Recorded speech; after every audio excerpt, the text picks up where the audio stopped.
যেমনই ভাবে বেলাল রাদিয়াল্লাহু তাআলা আনহু ঈমান আনার পরে ঈমানের উপরে অটল ছিলেন, গোলাম ছিলেন, গোলাম। কাফেররা তাকে আঘাত করত, মারত, কিন্তু তিনি বারবার তার জবান দিয়ে উচ্চারণ করেছিলেন আহাদ আহাদ। আমার জীবন থাকবে, যদি জীবন চলে যাওয়ার পরে আবারও জীবন হয়, আবারও যদি আমি বাঁচি, তাহলে আমি আবারও বলবো আহাদ। 100 জীবন যদি আমার চলে যায়, আবার আসে, আবার চলে যায়, তারপরেও আমি বলবো আহাদ আহাদ, এক আল্লাহ এক। দুনিয়ার কোনো কষ্টের সামনে, দুনিয়ার কোনো লোভের সামনে, দুনিয়ার কোনো ভয়ের সামনে আমি আমার আল্লাহকে রব বলে স্বীকার করেছি, এক পাও এদিক সেদিক যাব না। যদি কেউ মানতে পারে আর আল্লাহকে আল্লাহ বলে স্বীকার করতে পারে, এই দুইটা জিনিসের কারণে আল্লাহ তাআলা বলেন আমি তাকে 5টা পুরস্কার দেব। পারবো তো আমরা ইনশাআল্লাহ?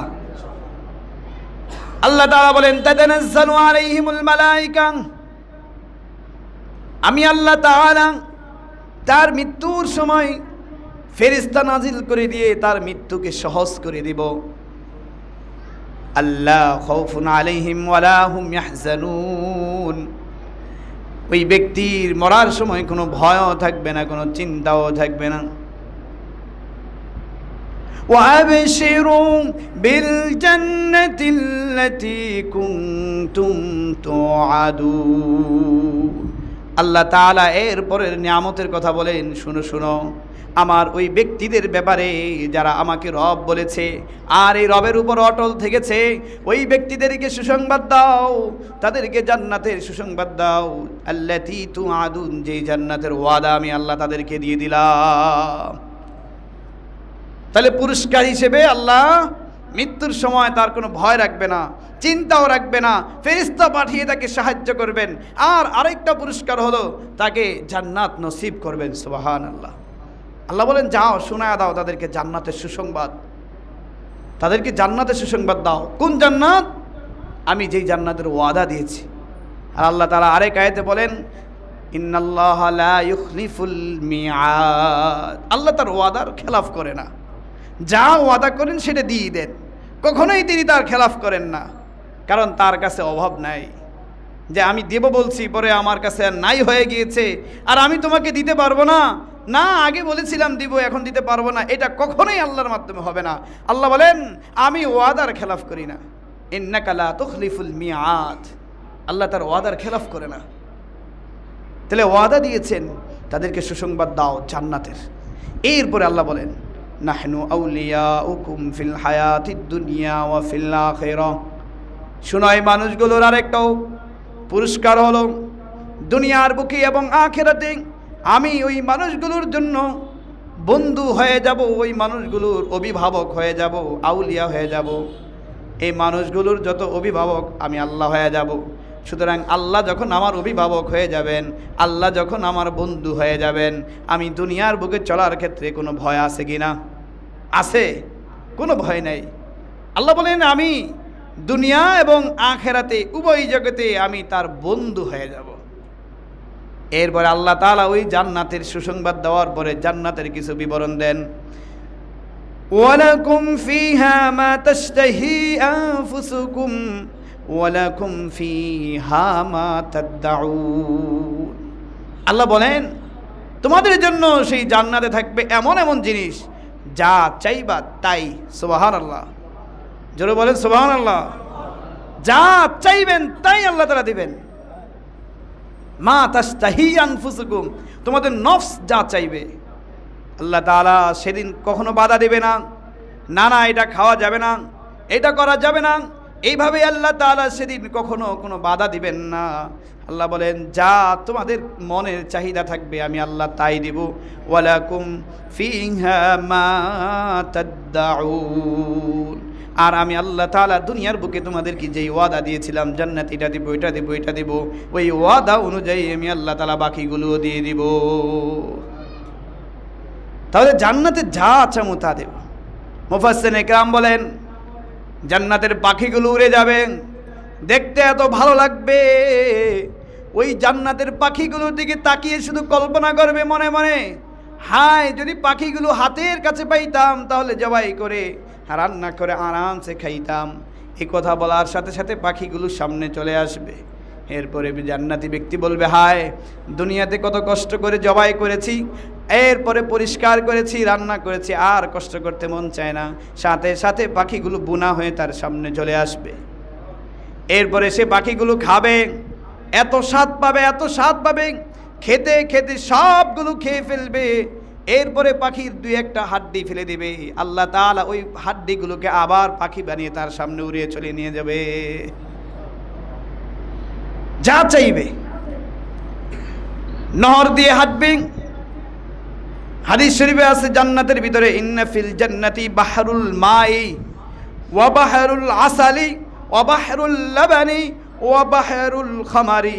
আল্লাহ তাআলা জান্নাতের ভিতরে বান্দার জন্য পানির নহর দিবে, স্বচ্ছ পানি, মিষ্টি পানি।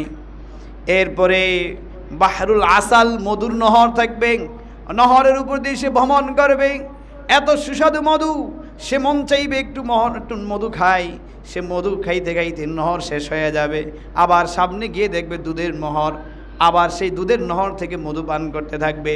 এইভাবে এক এক করে করে সেদিন সে মদের নহর থেকে মদ পান করবে, কিন্তু মাতাল হবে না, কোনো নিষেধ থাকবে না। আল্লাহ তাআলার কাছে যা চাইবে আল্লাহ তাআলা সব দিবে সেদিন। এটা আল্লাহ তাআলার ওয়াদা। আল্লাহ তাআলা এই হাদিসের পরে আল্লাহ তাআলা একটা আয়াতের কথা নবীকে স্মরণ করে দিলেন। হে নবী, আপনি বলেন, ফালা তা'লামু নাফসুম মা উখফিয়া লাহুম মিন কুররাতি আ'য়ুন। আমি জান্নাতে যা রেখে দিয়েছি, দুনিয়ার মানুষের চক্ষুগুলো সেগুলো কখনোই কল্পনা করতে পারে না। মা উখফিয়া লাহুম, তাদের জন্য আমি কি গোপন করে রেখে দিয়েছি জান্নাতে, সেগুলো তারা কখনোই তাদের চক্ষু ভাবতেও পারে নাই। মানে এমন এমন কিছু আমি গোপন করে রেখে দিয়েছি। লা ইয়ালাম লা তা'লামু, তোমরা সেগুলো জানো না যে কি কি আমি গোপন করে রেখেছি। কারণ সব যদি আগে জানায় দেয় তাহলে কি আকর্ষণ থাকবো? আসো দিব, কি দিবেন? আচ্ছা দিব, আসো কি দিবেন? ধরো মনে করো একটা বাড়ি দিব, সাথে আরও অনেক কিছু আছে, তো সব যদি বলে দেয় তা আকর্ষণ এত থাকে না, আরও যদি কি আছে। এই জন্য আল্লাহ তাআলা কিছু গোপন রেখেছেন যেটা মানুষ জানে না। নেয়ামতের মধ্য থেকে অনেকগুলো নেয়ামত আছেন। জান্নাতের যেই নেয়ামত, এর মধ্য থেকে সবচেয়ে বড় একটা নেয়ামত হলো আল্লাহ তাআলার সন্তুষ্টি। জান্নাতের সবচেয়ে বড় নেয়ামত হলো আল্লাহ তাআলার সন্তুষ্টি। কিয়ামতের ময়দানে যখন আল্লাহ তাআলা বান্দাকে জান্নাত দিবেন, আল্লাহ তাআলা বলেন, ওয়াসিকাল্লাযীনা তাকাউ রাব্বাহুম ইলাল জান্নাতি যুমারা। আমি জান্নাতীদেরকে একত্র করে আমার ফেরেশতাদেরকে দিয়ে সম্বোধন করে করে আমন্ত্রণ জানিয়ে জানিয়ে মারহাবাম বিক, মারহাবা এই কথা বলে বলে তাকে সম্বোধন করে সুন্দরভাবে আমন্ত্রণ জানিয়ে তাদেরকে জান্নাতে প্রবেশ করাবো। জান্নাতীদেরকে বলবে, ফেরেশতারা আসেন, স্যার এদিক দিয়ে প্রবেশ করেন, এই দরজা দিয়ে প্রবেশ করেন। এইভাবে জান্নাতীদেরকে ডাকতে থাকবে। যখন জান্নাতীরা জান্নাতের দরজার সামনে আসবে, ওই সময় জান্নাতের যেই 7টা দরজা আছে, এই 7টা দরজা দিয়ে তাদেরকে আহ্বান করা শুরু করে দিবে। দরজাগুলো বলবে, স্যার আমার দরজা দিয়ে ঢোকেন, ওই দরজা বলবে আমার কাছ দিয়ে আসেন। সব দরজাগুলো তাদেরকে ডাকতে থাকবে, আসুন এদিক দিয়ে প্রবেশ করুন, এদিক দিয়ে প্রবেশ করুন, এইভাবে ডাকতে থাকবে। জান্নাতীরা সামনের দিকে অগ্রসর হবেন, যেতে যেতে সামনেই যাবেন।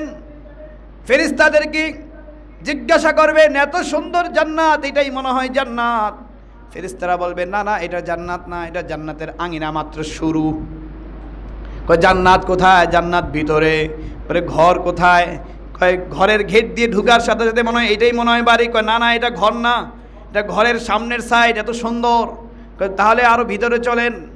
এভাবে জান্নাতীদেরকে এক এক করে করে যত সামনে যাবে তত আঙ্গিনা সুন্দর হতে থাকবে, কিন্তু আসল জান্নাত আরও সামনে। এভাবে জান্নাতি ব্যক্তিরা জান্নাতে প্রবেশ করবেন। আল্লাহ তাআলা ওই সময় জান্নাতি ব্যক্তিদেরকে জিজ্ঞাসা করবে, জান্নাতি ব্যক্তিরা শোনো, এত সুন্দর জান্নাত দিলাম, এবার আর কিছু দরকার হয় কিনা বলো। এই যে জান্নাত দিলাম, আর কিছু লাগবে?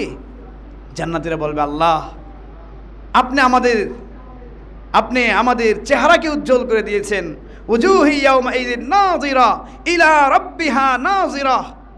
আপনি আমাদের চেহারাকে উজ্জ্বল করে দিয়েছেন, আজকে আমরা এত সুখী, নাজ নেয়ামতে ভরা, আর কি দরকার? আল্লাহ তাআলা বলবে, শোনো, দুইটা পুরস্কার তোমাদেরকে আমি ঘোষণা করে দেই। এক নাম্বার পুরস্কার হলো, আজকের এই দিনে ঘোষণা করে দিলাম, আজ থেকে আমি আল্লাহ তাআলা তোমাদের প্রতি সন্তুষ্ট। কখনোই আর কোনোভাবেই আমি আল্লাহ তাআলা তোমাদের প্রতি অসন্তুষ্ট হব না। তোমরা যাই করো আমি আল্লাহ তাআলা তার উপরেই সন্তুষ্ট থাকবো। বলেন না সুবহানাল্লাহ। যা করবেন তার উপরেই সন্তুষ্ট। আল্লাহ আমার এটা লাগবো, যাও। আল্লাহ এটা লাগবো, যাও। আমি এমন করতে চাই, করো। আমি এটা খেতে চাই, খাও। সব দিবে আল্লাহ তাআলা। আল্লাহ তাআলা এক নম্বর হলো সন্তুষ্ট হয়ে যাবেন বান্দার প্রতি। সন্তুষ্ট হয়ে যাওয়ার পরে বলবেন, আর কিছু লাগবে? বলবে, আল্লাহ আর কি দরকার? তুমি সন্তুষ্ট হয়ে গিয়েছো, আর কি দরকার? এবার আল্লাহ তাআলা দ্বিতীয় পুরস্কার দিবেন। ফেরেশতাদেরকে বলবেন, পর্দাটা সরাও। জান্নাতীদেরকে সামনে নিয়ে যখন পর্দাটা সরিয়ে দেওয়া হবে, জান্নাতীরা আল্লাহ তাআলার দিদার লাভ করবে। আল্লাহ তাআলার দিদার লাভ করার পরে এমনভাবে তাকিয়ে থাকবে, যুগ যুগ চলে যাবে, তাদের দৃষ্টিগুলো নিচের দিকে পড়বে না, আল্লাহর দিকে তাকিয়ে থাকবে। আর আল্লাহর এত সুন্দর চেহারা, আল্লাহকে এত সুন্দরভাবে তারা দেখতে পাবে যে এখান থেকে জান্নাত কিছুই না, আর এদিকে তাকাইলে জান্নাতের দিকে আর তাকাইতে মন চায় না। সুবহানাল্লাহ। এই হলো